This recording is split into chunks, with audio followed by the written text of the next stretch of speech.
Pango, yes. Unsa sa kadua? No. Wait. Napay bibigay? Wala. Wait. Yes. And wait.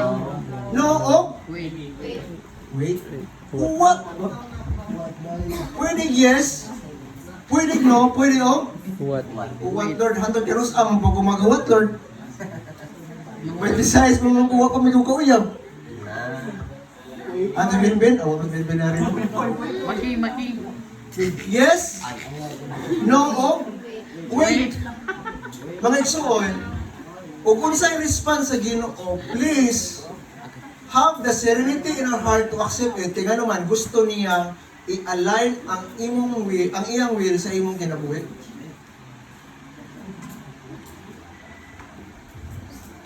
Ako, tinuod lang, nag-ampong ko sa Ginoo 2015. Lord, kung imo itugot na makapasar ko anong bar exam ug maabogado ko, wa man niya gitugot hanggang mo 2015. Naminyo 2017 nagkaanak unya ra ko exam balik Lord og kanang dako ng anak siliyang pa to. So sa sundan naman po. Kunyari Lord, nasundan na po. Tulo. 10 years na nilabay, 2025 naman to ron. Pero lahi din ang plano sa Diyos. And along the way, na-meet man ako sa Pastor Cadilinya. Iya mo kugingan. Yay! Kila ka online may school. COVID man to. Kung dito na ako, nakitaan kung naibawaan gikan siya instrument sa Ginoo. Huwag ako katuod sa dao sa una. Pero nakasimba na ako sa dao, pero katuod, pero napuyo ko lindabin. So, wala ka na lindabin o dao. Pero ako katuod, kay ba ako nga kumang simba sa dao, Grace Gospel Church. 2016, ako katuod na ng dao. Pero kay nung ko nga, lisod ang magianan. Kaya nag-appeal mo kong bigyan sa una. Kaya, dugay-dugay mo kung nawa sa Grace. 2021. Yung chat si Pastor Cadilinya ni Pastor Batabat, nagay assignment ni si Windras.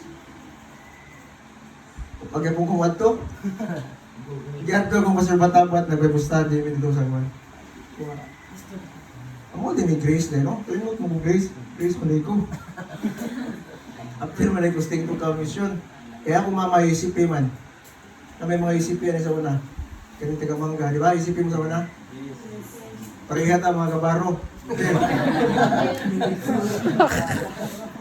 Kunya, dito na po nagawaan, pinagis pagampo. Nga, you are not meant to be in that way, ganahan ko nga ari ka din. So with full submission, with full surrender, ganahan ako nga maminaw niya through prayer.